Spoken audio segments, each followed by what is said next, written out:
Imagine a world without cookies. Scary, right? Today I'm going to teach you how to prep and bake chocolate chip cookies. The first thing we're going to do is gather all our supplies. The technique of having all your ingredients ready for use is called mise en place, which is a French term, and I use this at home because it makes baking more efficient. Basically, it means you have everything completely ready. So if you have things you need to peel, they're peeled. If you have things you need measured out, they're measured out. The first thing we're going to measure is our flour. So when you're measuring flour, you're going to need to use a spoon so it doesn't pack up the flour, because if you pack flour, then it will be more flour than you actually need. I doubled everything, but for just a single recipe, you're going to need a 1 1/3 cup flour, a half teaspoon baking soda, half teaspoon salt, half cup softened butter, a 1/4 cup and 2 tablespoons of white and brown sugar, a half teaspoon of vanilla, 1 egg, and 1 cup of milk chocolate chips. With the flour, you'll need to put your salt and your baking soda. This is called our flour mixture, and you want it near your mixer. You're supposed to set out your butter so it softens for this recipe, but if you forget, you can microwave it in 10-second intervals. Do not melt it, it's only supposed to be softened. In the mixing bowl, you're going to put this butter. You're also going to put your brown and white sugar and vanilla. As you can see, you do not need a spoon to scoop up your sugar because sugar doesn't pack. When you're using measuring spoons, make sure you know whether it's a tablespoon or a teaspoon because that makes a big difference. Like flour, brown sugar packs, but you want that for this recipe. And I use the side of the bag to level it out, but you can use like the back of a knife if you want to. It's all up to your preference. Vanilla should be poured over a sink. However, I'm not because I just poked a little hole in there and it's easier to manage.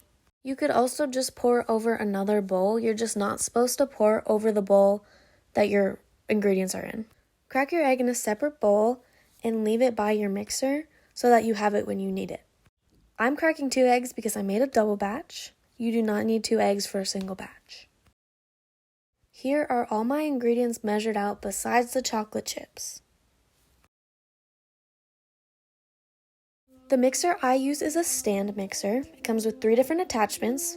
This one is a hook. It is for bread. This one is for whisking. And this one is the one we're going to use for cookies. Usually when using my stand mixer, I do not go above the first level for mixing. You may have to stop and move the butter so it's still mixing, so pay attention to that. And this is what it should look like when it's done. Next, we add our egg, which we whisk until it's fully in there. This is what it should look like when it's about ready for the flour mixture. When you're adding your flour, you'll only want to add a little bit at a time so it doesn't puff out of the mixer. You can keep adding more as it looks like it mixed in. You don't have to have it mixed in all the way, but it's just so that there's not so much flour at the top. Here's it mixing in the flour. It will look chunky like this, like it's going wrong. It's not going wrong. It's supposed to look like this. Here's a clip of right after you put the flour in versus when it's ready to be taken out of the mixer.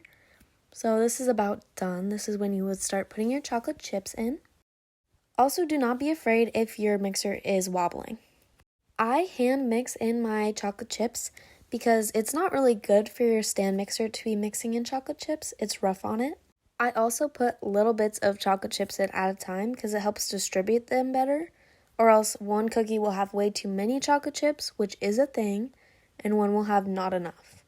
Also keep in mind when you're making recipes, you can change things to your preference. So if you like more chocolate chips, you can put in more chocolate chips than the recipe says, and if you like less, you can put in less. Here are my chocolate chips all mixed in.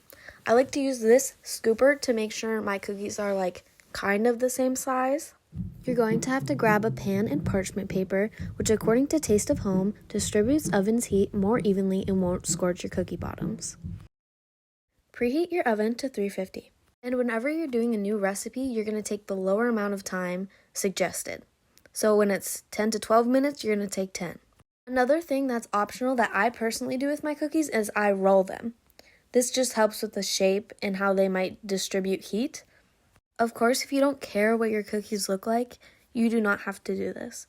It also kind of hurts your hands because of the chocolate chips rubbing against your palms.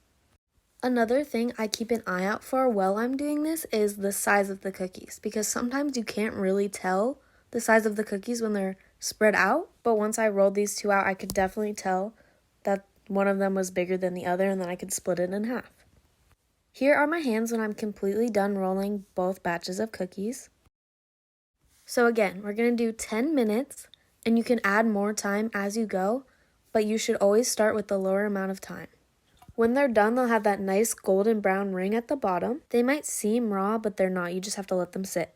Here's a hack that my mom found on TikTok. I don't usually use it, but if you want to, it helps shape your cookies.